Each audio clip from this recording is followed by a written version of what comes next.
আনুষ্ঠানিক অভিযোগ গঠনের মধ্য দিয়ে শুরু হলো ক্ষমতাচ্যুত প্রধানমন্ত্রী ফ্যাসিস্ট শেখ হাসিনার বিচার। জুলাই গণ অভ্যুত্থানের সময় সংগঠিত পরিকল্পিত মানবতা বিরোধী অপরাধের মামলায় হাসিনা সহ ৩ আসামির বিরুদ্ধে বিচারিক কার্যক্রম শুরুর নির্দেশ দিয়েছেন ট্রাইব্যুনাল, যা দেশের ইতিহাসে স্থাপন করেছে অনন্য নজির।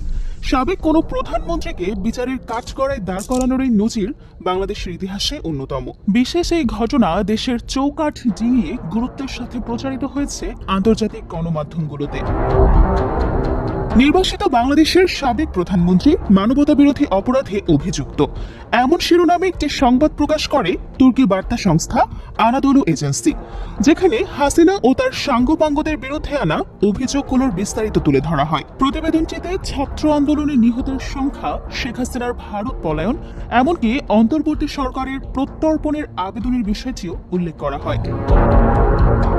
এদিকে ব্রিটিশ সংবাদ মাধ্যম দ্য গার্ডিয়ানও হাসিনার মানবতা বিরোধী অপরাধে অভিযুক্ত হওয়ার বিষয়টি শিরোনামে উল্লেখ করেছে। একই সাথে নির্বাসিত সাবেক এই সরকার প্রধানকে কি আদৌ বিচারের আওতায় আনা যাবে কিনা তা নিয়েও প্রতিবেদনে বিস্তারিত উল্লেখ করেছে দ্য গার্ডিয়ান।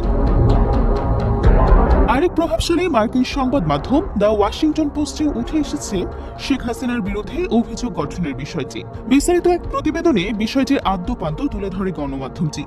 শিরোনাম করা হয়, বিক্ষোভকারীদের মৃত্যুর ঘটনায় ক্ষমতাচ্যুত প্রধানমন্ত্রী হাসিনাকে অভিযুক্ত করেছে বাংলাদেশের ট্রাইব্যুনাল।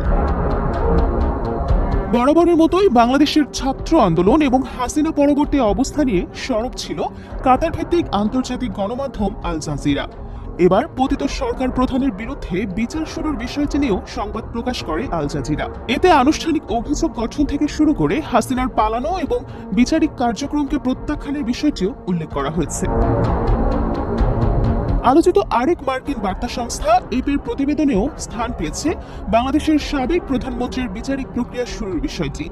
ভারতীয় গণমাধ্যমগুলোতেও দেখা গেছে শেখ হাসিনার বিরুদ্ধে অভিযোগ গঠনের বিভিন্ন সংবাদ, যা নিয়ে বেশ তর্ক বিতর্ক চলছে দেশটিতে।